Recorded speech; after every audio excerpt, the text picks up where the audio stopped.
Dalayawon kag may kugmaon namon nga Dios nga tagtuga sini nga kalibutan. Nagapasalamat kami Ginoo sa oportunidad kag pribilehiyo nga ginhatag mo sa mga opisyalis kang CBMA National Board sa pagdihon sini nga virtual lecture about mental health. Ginoo nay baluan namon nga mga alaga nung kami pero nagakinahanglan pagid kami Ginoo sang dugang pagid na ihibalo ka paano namon Lord idalon ka paano namon systematize Ginoo amon nga kaugalingon. Naibaluan namon Lord nga we are not perfect, may mga kabudayan man kami pero hindi namon Ginoo ma-share sa iban nga mga tawo sa amon mga parishioner. Pat nagapasalamat kami sa nga sini nga lecture makadugang pagid sang ihibalo sa amon kag mabuligan pagid namon ang among mga members in the churches kag sa tanan nga mga katawhan to those Ginoo nga naga-suffer man sa ginatawag nga mental health problems. Lord, ginapangabagin namon ang balaan ng mga presensya even sa mga kapastoran nga mag-view sini nga lecture namon nga kabay pa makahatag man good insight Ginoo sa ila. Salamat Ginoo kay ikaw gid naghatag sang kahigayunan nga bisan sa in the midst sang pandemya nga ini nga sa diin paagi sini nga lecture Ginoo do kaangay lamang nga nagakililita kami sa isa kag isa. Kani Ginoo bugayan mo gid sang kaalam ang amon nga lecturer tubtob Ginoo nga malabot gid niya kag mahatag gid niya nga sufisyente Ginoo ang ina nga topic para Ginoo nga maka-learn gid kami sing maayo. Ginoo kabay pa updan mo gid ang tanan-tanan ang mga CBMA board officer kag kabay pa Ginoo nga hindi lang sini kundi Ginoo makadihon pagid kami sang another pagid nga mga program nga sa diin wala nagakatulog ang CBMA board nga bisan nga pandemya pero Ginoo nagapanumdum gid nga kung paano malabot kag dalan sang maayo nga programa ang mga kapastoran sa bugos nga Pilipinas. Kani salamat kay Ginoo dan mo gid kami ang kada isa Ginoo sa mga kaiglesiyanan ang mga kapastoran sa ila mga tagsa kaila nga mga kaiglesiyahanan Ginoo kabay pa nga ma-enjoy gid nila Lord ang ini nga lecture kag thank you gid kag salamat ti Ginoo sa maayong lawas still nga we are alive despite of sa mga virus but ikaw gid ang naga-safekeeping kag naga-protect sa amon. Ni tanan ginapasalamatan gid namon, ginabayaw namon ang tanan nga kahimayaan sa aton bugtong nga manluluwas nga si Ginoong Hesus. Amen and amen.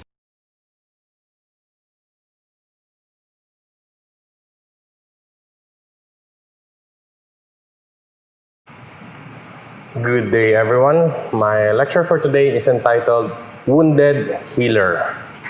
Wounded Healer. You might be wondering why Wounded Healer, alright? Wounded Healer is a concept developed by psychologist Carl Jung. Pastors are considered as wounded healers, alright? Pastor, you are a wounded healer. Pastors would most likely heal and look out for his sheep, perform ministry of healing, reach out to other people, reach out to their church members, pray, comfort, and take care of the needs of other people. But pastors, they too are wounded. They also have wounds. Pastors also have struggles. They have insecurities. They have personal problems. They too are wounded. Pastors also should take care of themselves first before taking care of others. Because pastor, you cannot give what you don't have. Each encounter between a pastor and a suffering individual can be transforming and creative for both people.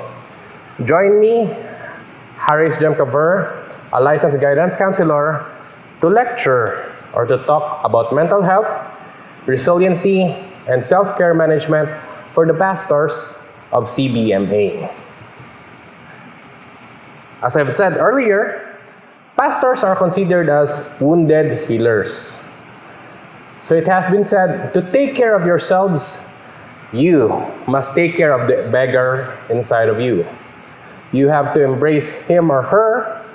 You also have to embrace yourself, pastor. You have to talk to him or her. You also have to converse with yourself, pastor. You have to do something that shows that you acknowledge his or her presence. Or you must also give value to other people. But pastor, you should also value yourself. You must promise to give your all to heal and look after him or her. That's why, pastor, you are a wounded healer. Moving on, for the mental health, what can you see in this picture? Okay? It's a tree. So every tree is unique. Lahat ng kahoy ay magkaiba. Lahat ng kahoy ay special at may purpose. Every tree is different from each other. Pastors are like trees. Every pastor has his or her own differences, has his or her own strengths, weaknesses, temper, personality, and character. Every pastor, every tree is unique. Some trees give off useful fruits according to seasons, according to their environment, right? So just like pastors, there are trees that grows according to their environment. There are pastors that are strong in times of problems, that are strong in times of distress.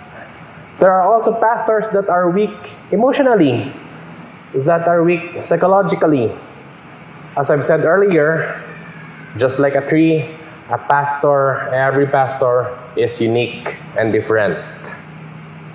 What comes into your mind? What comes into your mind when you hear the word mental health? Mental health. According to the World Health Organization, mental health is a state of well-being in which the individual realizes his or her own abilities. Therefore, a pastor should know his or her likes, his strengths, his weaknesses, or the areas to be developed in his life, okay? Can cope with the normal stresses of life, can work productively and fruitfully, and is able to make a contribution to his or her community.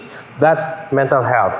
Furthermore, the World Health Organization stresses that mental health is not just the absence of mental disorder.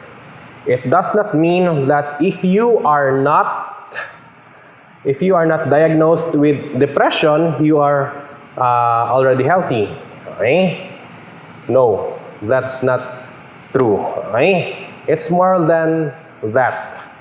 It does not mean that if you don't have a bipolar disorder, or if you have no anxiety at all, or if you have no worries, you are already mentally healthy.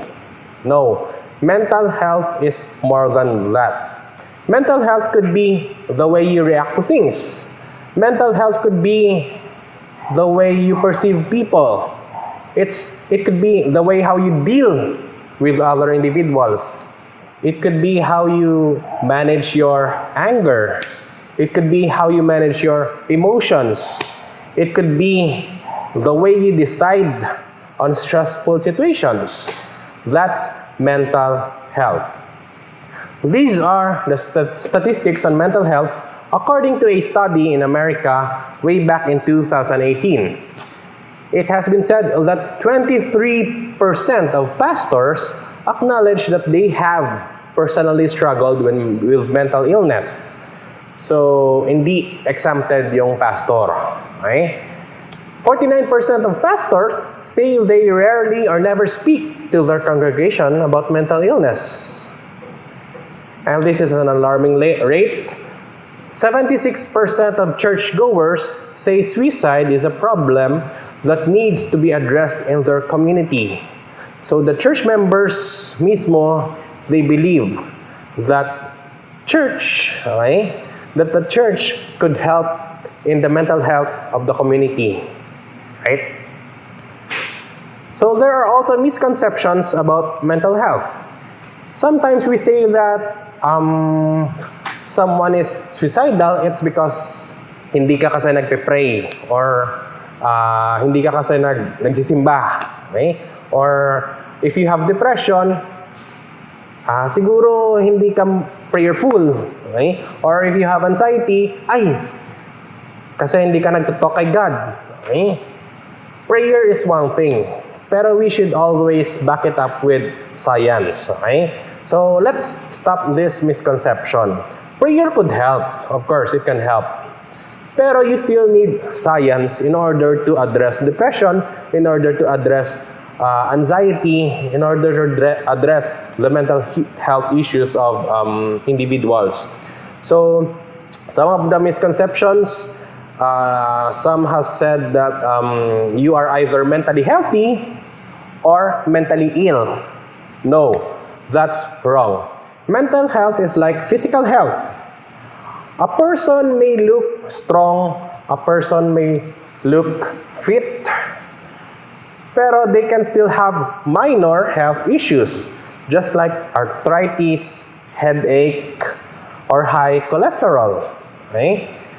So, it has also been said that if you have mental health problems, you are weak. No, okay? That is incorrect. Someone who has diabetes may appear to be strong, may appear to be healthy, okay? Yung hubog ng kanyang katawan, it seems like okay naman siya. Pero oops, may diabetes pala siya. Or meron pala siyang problema sa kanyang blood. Okay? So, it's like physical health. Mental health is like physical health. Okay? And of course, mental health could be addressed. There are mental health that are highly treatable. Okay? Of course, there are also stigma in mental health. When I say stigma, it's discrimination. Okay? And with this discrimination, dahil pumunta siya ng doktor, dahil pumunta siya ng psychologist, pumunta siya sa psychiatrist, ay, baliw na siya. No. Okay? That is wrong. Let's stop the stigma. It does not mean na kung pumunta ka ng psychiatrist, ay baliw ka na. Okay? That's very wrong. There are some individuals, there are some people that gusto lang pumunta sa psychiatrist, gusto lang pumunta sa guidance counselor, gusto lang mag-seek ng help ng psychologist just to talk to them. Okay? Because they are trained. Pinag-aralan nila yung mental health. So, let's stop the stigma. With this stigma, at times, people with mental health issues have feelings of shame, hopelessness, and isolation. And they are also reluctant to seek help. So, let's be the generation that stops the stigma in mental health. Mental health is highly treatable if you will just seek and be open for help. Now, what causes mental health problems? Bakit nagkakaproblema tayo mentally? It could be first, biological factors such as genes or brain chemistry. Baka prenatal damage. Nung pinagbubuntis pa lang siya, nagkaproblema yung nanay. Or nagkaproblema siya during pregnancy. Right? Exposure to toxins. It could be substance abuse. Okay? Nasobrahan ng drugs. It could be brain injuries. Nabagok yung ulo niya, nagka-accident siya. Second one is life experiences. That's such as trauma or abuse. That's why we need to lessen our judgment. Dahil depressed siya, dahil hindi ka nagpe-pray. Pero, baka na-depressed siya kasi she was sexually molested when she was a kid. Or nung bata pa lang siya. Maybe she was a victim of rape. Maybe she's a victim of incest. Okay? Or, baka isa siya sa witness during a crime. Nakakita siya ng patay na tao.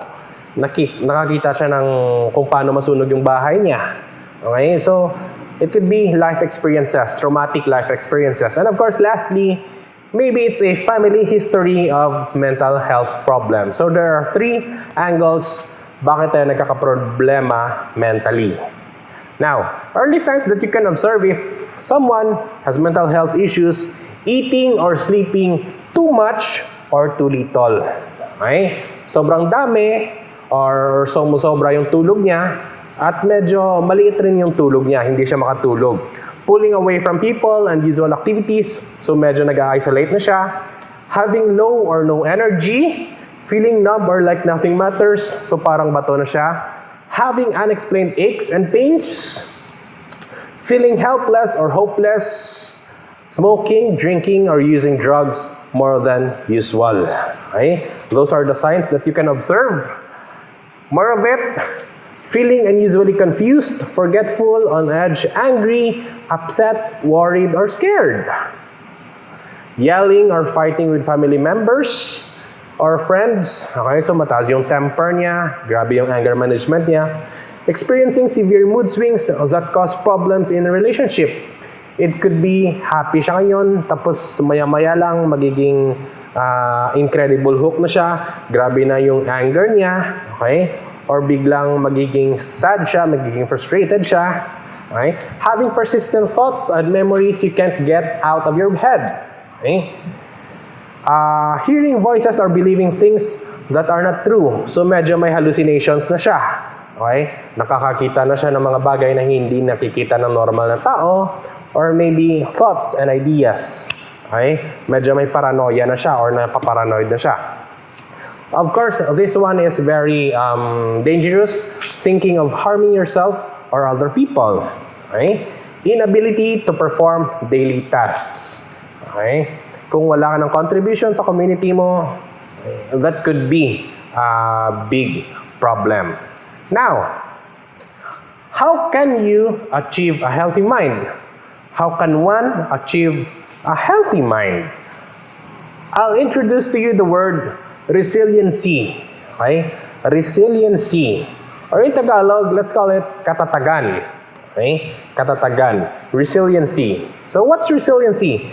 It is the ability to overcome challenges of all kinds. Trauma, tragedy, personal crisis, plain old life problems, and bounce back stronger, wiser, and more personally powerful. Okay? That's resiliency. Resiliency, resiliency, resiliency. Just like sa rubber band. Okay? Lastiko.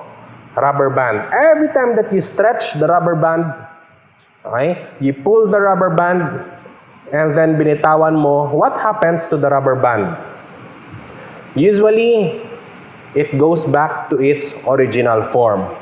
So pastors of CBMA, every time there are problems, every time that there are challenges in your life, okay, go back to your original self.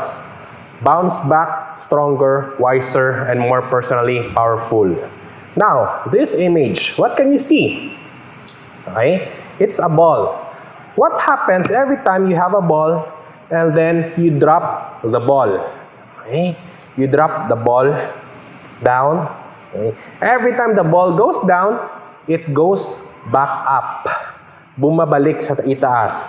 Ganon rin po tayo sa resiliency. Dapat, every time we are down, kung lugmok na tayo sa problema, kung lugmok na tayo, when we are down with problems, go back up. Balik tayo. Okay? Bangon tayo sa problema. Bangon. Resiliency, resiliency, resiliency. Now, to be resilient, I'll introduce to you BASEC. BASEC. B-A-S-E-C. Okay? Let's try to break it down. First one is body. Okay? Pastors, kamusta yung katawan mo ngayon? Eat a balanced diet. I know, pastors, masarap kumain. Okay? Pero pastor, hinay-hinay din sa kain. Dapat, balance lang po. Okay? Have a balanced diet. I know, pastors, every time may wedding, may kasal, birthday, dedication ng bahay, dedication ng bagong kotse, dedication ng bata, Usually, sometimes, the pastor gets the best meal. Kung merong bulalo during birthdays, yung utak or yung taba talaga ng bulalo, binibigay talaga sa pastor. Okay? Yung best of the best, yung taba ng baboy, binibigay talaga sa pastor. Kasi yun yung best part ng meal. Right? Pero pastor, hinay-hinay din sa pagkain. Lessen the sugar, lessen the caffeine, lessen the fat. Eat a balanced diet. Of course, avoid cigarettes, alcohol, and drugs. Exercise regularly. Special shoutouts kay Manay Esterlita Labordo of Lambunaw, Iloilo. During quarantine, naaaliw ako sa kanyang videos. She used to video herself na nagzuzumba. Okay? Nag-exercise. So it's a great step towards resiliency because you will be stronger in your body and also, of course, you will be stronger in your mind. So exercise regularly. Galaw-galaw din, pastor. Next, sleep at least 7 to 8 hours a day. Okay? And make good use of rest time. Every time na meron kang day off, pastor, usually Monday yung day off ng pastor, usually. Okay? I don't know sa iba, pero usually, okay? Make good use of rest time. You could rest, you could chill. Yung ibang pastor nagbabike. Yung ibang pastor pumupunta sa mga bukid, nagha-hiking. Okay? Nag-aalaga ng mga pets nila. Okay? So make good use of rest time. Know and understand yourself. You are the only ones na nakakilala sa self mo. And of course, listen to your body, pastor. Kung medyo alam mong di na kaya, okay? Rest din. Listen to your body. That's the first one for the basic. Letter B, body. Let's go sa second one, which is A, achievement. Give your brain a boost. In resiliency, it does not mean that it's all about rest. Okay? No. Achievement in resiliency means that you are also upgrading yourself. Okay? Upgrade your brain. So give your brain a boost. Hindi pa naman huli ang lahat para mag-aral ng iba't ibang lengguwahe or ibang bagay. You could pursue psychology. You could enroll in diploma in teaching. You could go for master's degree. Okay? So give your brain a boost. You could read books. Okay? To enhance your knowledge, to enhance your skills, to enhance your experiences. Ako, I usually read Paul David Tripp's books. They are really powerful. Okay? They are really powerful and they are really condemning. Okay? So, maganda yung book ni Paul David Tripp. Next, plan realistic goals for work, chores, and study. So, time management din, pastor, para hindi tayo masyadong ma-stress. Okay? So, what are your goals for today? What are your goals for next week? Okay? Remember the past achievements. So, it's also great if you could remember, if you could look back sa mga past achievements mo to give your brain a boost. Count your blessings. And there are lots of studies in psychology and even in guidance and counseling that if one has the attitude of gratitude, okay, they are grateful. Sometimes these people have a great sense of self-worth. Okay, they boost their self-esteem if you have an attitude of gratitude. Of course, pastor, be optimistic, be open-minded, be positive in things. Huwag naman masyadong killjoy. Okay? So, let's try to enjoy things. Be optimistic, be positive in your thoughts. Huwag masyadong negative sa utak. Okay? Plan for future success. Of course, goals, goals, goals. So, plan for yourself, for your family, for your ministry, for your church. So, goals, goals, goals. Achievement. Let's go to the third one. We are done with B, A. Let's go to S, which is step back. Alright? In times of stressful situations, pastor, take a breath and consider the bigger picture. Okay? So, inhale. Exhale. Okay? Ginhawa, anay, kung sa Ilonggo pa. Take a breath. Okay? Ask yourself every time may problems or ara ka sa situations na medyo stressful, Is this thought a fact or an opinion? Ask yourself, what is another way of looking at this situation? You could always reframe problems. Reframe problems. Okay? Take a look at the brighter side of life. Think about your thinking all day long. Kamusta naman po, Pastor, yung laman ng utak natin? Baka puro na lang problema. Baka puro na lang stress. Okay? Try to clear your mind, Pastor. Think about what you are thinking all day long. Of course, know when to let go. Okay? If it is already hurting your mental health, if medyo toxic na yung environment, kung toxic na yung tao, learn to let go. There are some people, even in social media, okay? Ayoko talaga na every time I open up my Facebook, merong negative, merong nagre-reklamo, lahat na lang na, even in politics, okay? Minsan nakaka-toxic. So, usually I unfollow or block that person. Kasi ayoko ng toxic, okay, sa social media. So, dapat happy-happy lang and positive lang. Alright? So, know when to let go. We're done with the third one. The fourth one for letter E is enjoy. Okay? Pastor, you should also have time for enjoyment. So, aim to do more enjoyable activities. Okay? Kung mahilig ka mag-karaoke, okay, so be it. I hope every time may gathering, may mga CBMA, merong contest, di ba? Suggestion lang po, may contest ng videoke. Sa mga pastors, may mga laro ng lahi, okay? May mga basketball, so on and so forth. Plan ahead of your next travel. Kung mahilig ka mag-travel, try to explore the Philippines. It's a great nation, so explore Philippines. Of course, after COVID. Learn new skills, hobbies online with an online course. So, hindi pa naman huli ang lahat para matutong mag-planting. Okay? Marami na po tayong plantitos and plantitas during this quarantine. Merong nagba-backyard gardening. Okay? Nagtatanim ng pepper, nagtatanim ng petchay, nagtatanim ng kalabasa. Okay? So, plantitos and plantitas na sila. Learn how to cook rin. Okay? Huwag puro kain. So, explore din paano magluto. Okay? Or you may have hobbies online. Okay? So, yung mga pastor na kilala ko nag-biking, nagti-trekking. Okay? There are some na binubuhay nila yung chess, yung snake and ladders. Okay? So, enjoy din. Keep a written or photographic journal. Okay, you can refresh your memories. You can refresh memories. You can refresh some ideas if you have photos.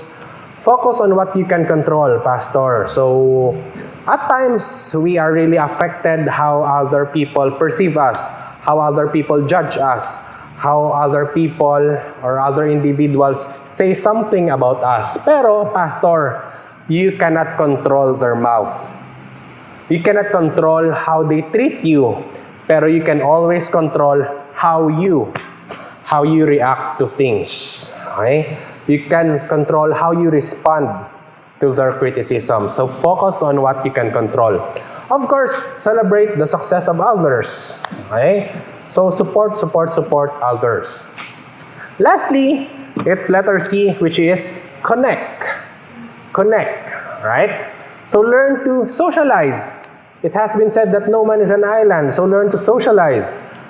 Films, games, music. Recently, this pandemic, meron tayong pastor na medyo nahulog na sa Korean drama or K-drama. Okay? Napatapos na nila yung Crash Landing on You. Okay? So explore games, explore music. Connect. Talk to your family and relatives. So, pastor, if you're stressed, if you need someone to talk to, okay? Text, chat, video call, send an email. Kamustahin mo naman yung family mo, okay? Talk to them, talk to your relatives. Of course, choose the right friends. Friends that will counsel you, friends that could understand you, friends that could give you constructive criticisms, okay? Check your spiritual walk. I understand that there are pastors na medyo lahat naman tayo, okay? Minsan nalalobat spiritually. Pero recharge lang tayo, pastor. Recharge. Check your spiritual walk. Of course, seek help or counsel from other professionals. Okay? Every time that you are sad or frustrated, or if you need someone to talk to, okay, seek help from other counselors, okay, from other professionals. There are lots of guidance counselors na Christian. There are lots of psychiatrists, psychologists na mga God-fearing then that you can connect. Okay? So again, how to be resilient? Basic lang, body, achievement, step back, enjoy, and of course, connect. Basic. Okay? Again, for the resiliency, let's have bamboo as culture of resiliency. Bamboo. Pero hindi ganyang bamboo. Okay? Ito yung totoong bamboo. Kawayan. Okay? Bamboo. As I've said earlier, pastors are like trees. Okay? What happens, okay? Try to observe. Every time na may typhoon, every time that there are strong winds, every time na may bagyo, what happens to the bamboo? Every time may strong winds, bamboos usually bend, but they do not break. Bend, but do not break. B-E-N-D. So pastors, every time na may problema, every time strong winds come, every time there are typhoons of problems into your life, pastors, be like a bamboo. Bend, but do not break. And I understand Filipinos are very resilient in nature. Kung sa ibang lahi, every time na may bagyo, every time na may tropical depression, or every time na may typhoon, okay, you can see sa news na grabe yung iyak ng mga tao. Pero dito sa Pilipinas, okay, this was in Rojas, credits to Jean Benedicto, kahit lubog na sa baha, kahit baha na, kahit wala nang natirang gamit, okay, post pa rin sa camera. Magsi-selfie pa yan sa camera. Every time na may media, may camera, magwi-wave pa sa camera. So take a look at the sense of resiliency of Filipinos. Kahit baha na, sige pa rin, tuloy pa rin, masaya pa rin. Okay? Of course, recently during the Taal volcano explosion or eruption, okay? These are people of Batangas na medyo makulit pa rin. Okay? They still find time to be happy, to laugh in their situation. Na mag-fashion show pa with the barong na dinonate, mga winter jacket na dinonate. Okay? So, they still find time because they are resilient, they are strong individuals. And of course, I like this one. It's a kid studying in an evacuation center. So look how resilient this kid is. Very strong emotionally, mentally. Resiliency. And of course, another evacuee from Taal volcano, when he received his relief goods, okay, pinago niya, and then later on, nagpatayo ng sari-sari store. Look at how resilient these individuals. Okay? Of course, last year, grabe yung earthquake, yung shaking of the ground sa Mindanao. Pero instead of duck, cover, and hold, rebound is life. Tuloy pa rin ang rebound. Labas lang ng parlor, ituloy natin yung rebound mo. And of course, this was last month in Iloilo. Nag-overflow yung river, pero yung tao, chill pa rin. Okay? Chill pa rin. So, parang walang nangyari. Parang walang baha. Look how resilient they are. And of course, recently, this pandemic, okay? Despite of all the stigma, the discrimination of COVID-19, meron pa rin nagpapagawa ng tarpaulin na negative sila. They are proud. At they display it on their houses. Okay? They are proud na negative sila. So, gagasto pa sila for this tarpaulin just to be proud. Look how resilient Filipinos are. And of course, our heroes, our frontliners, our medical experts, they still have time to pose for a picture just like superheroes, just like Avengers, that they will rescue and heal people. Okay?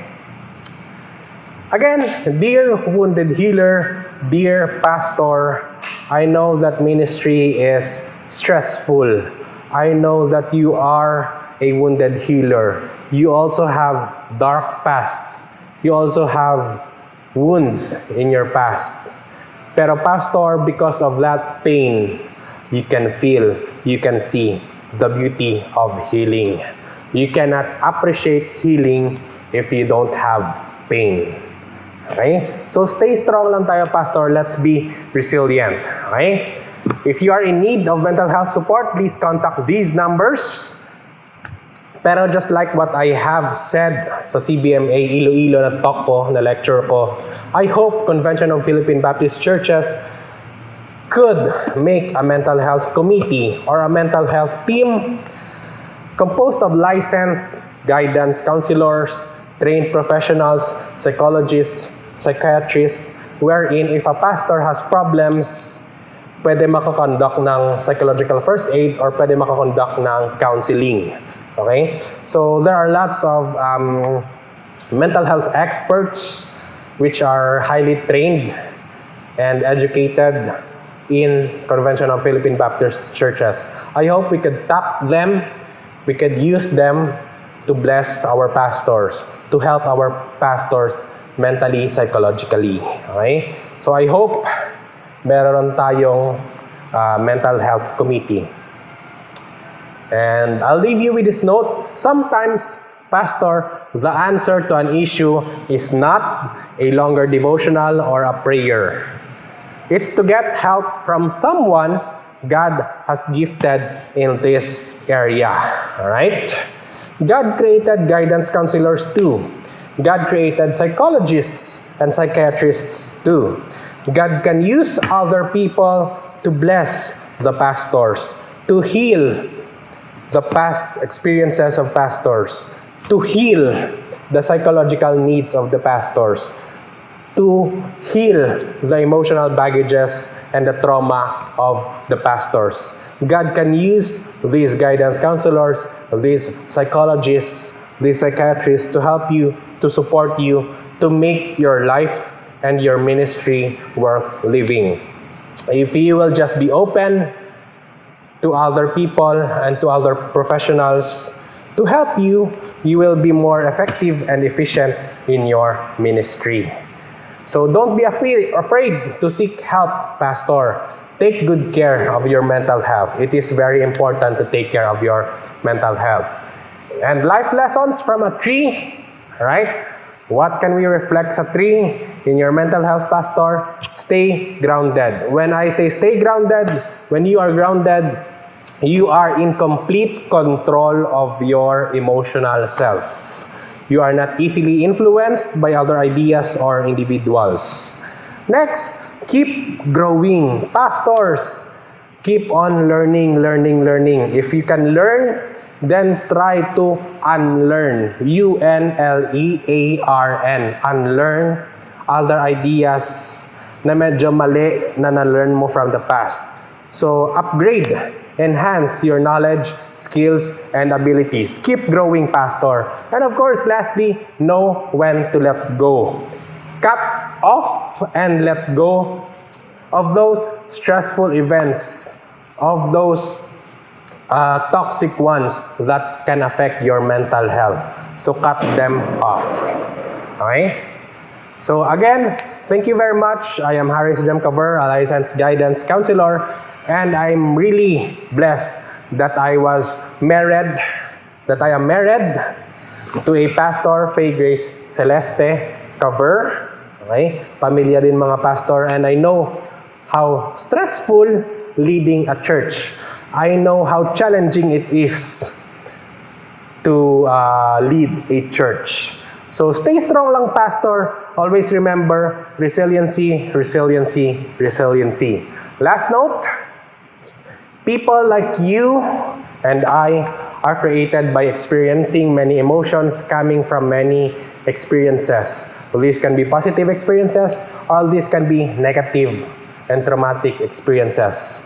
Our wounds teach us life lessons. Pastor, may wound ka. Ako rin, as a guidance counselor, I also have wounds. I also have bad past. Okay? They create ways for us to connect, teach, and touch each other's hearts. So, Pastor, stay strong, wounded healer. Stay strong, Pastor. God bless you. By the way, if medyo nabitin ka, we will have a part 2 of Wounded Healer. It's psychological first aid, supporting yourself and others during the COVID-19 crisis. Pastor Mark Vergara will upload it this November 2020. Okay? It's about how you will counsel others. It's how you will listen to others. So stay tuned for CBMA National. Thank you very much and God bless you.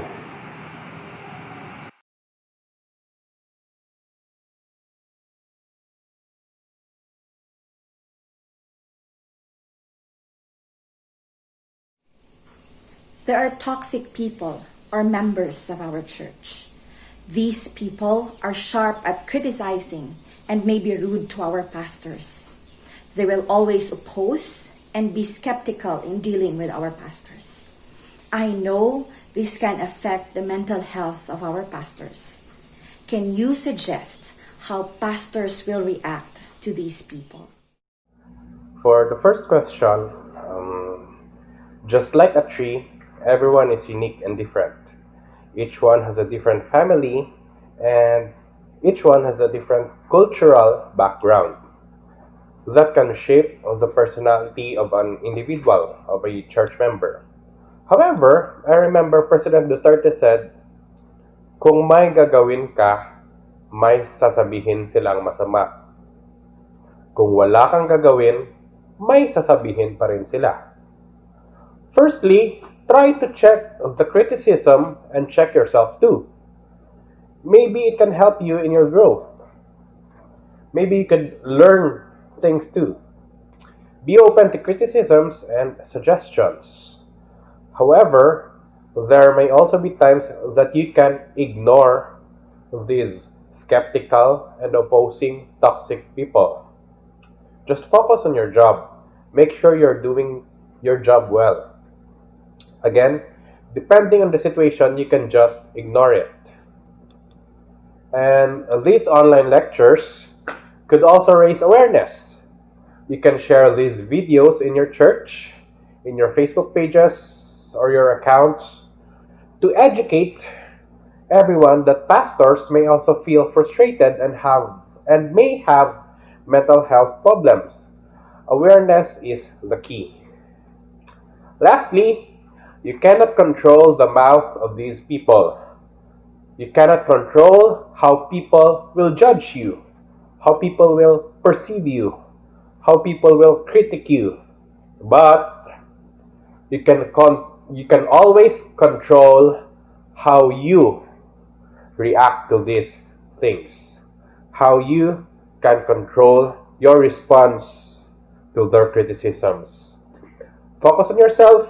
Focus on what you can control and focus on your mental health. The COVID-19 pandemic has affected a lot of people and even churches. How can pastors cope with this stressful situation?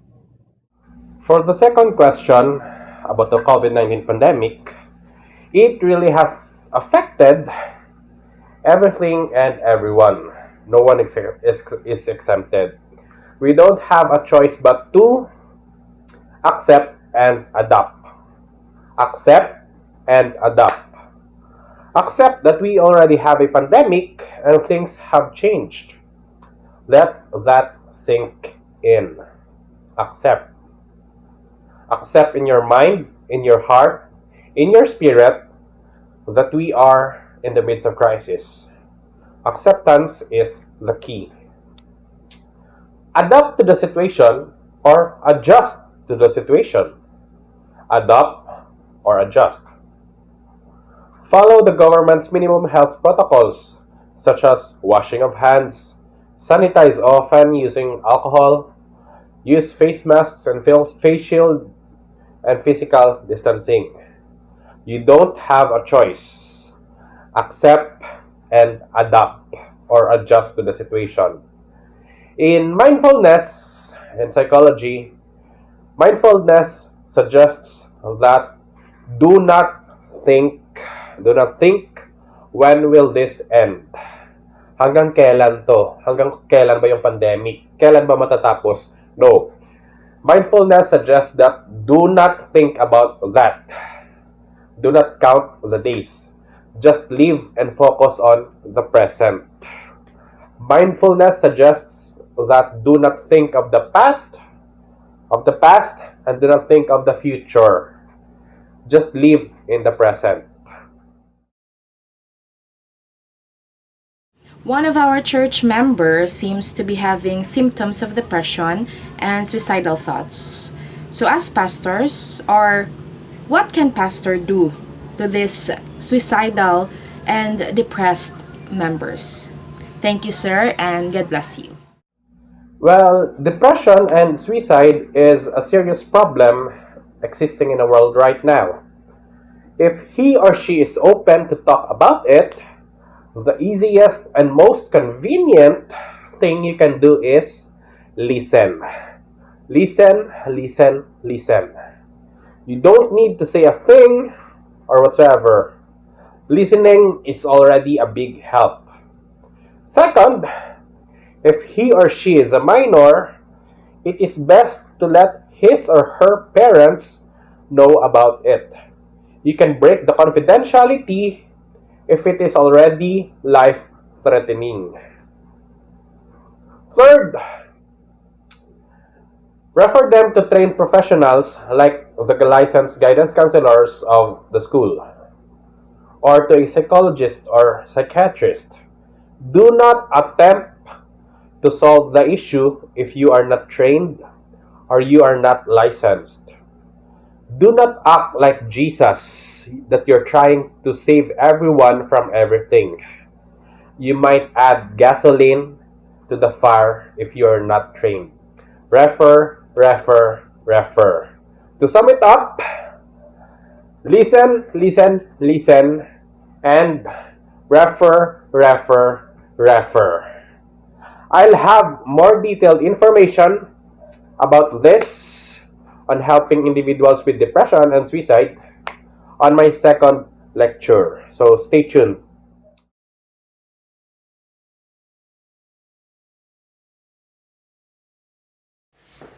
Tayo po ay dumako sa ating closing prayer. Let's bow our heads and close our eyes. O Lord, our gracious Father, the maker of all things, you created us, Panginoon. You know every part of our body. You feel every heartbeat. You read every thought that we have, Panginoon.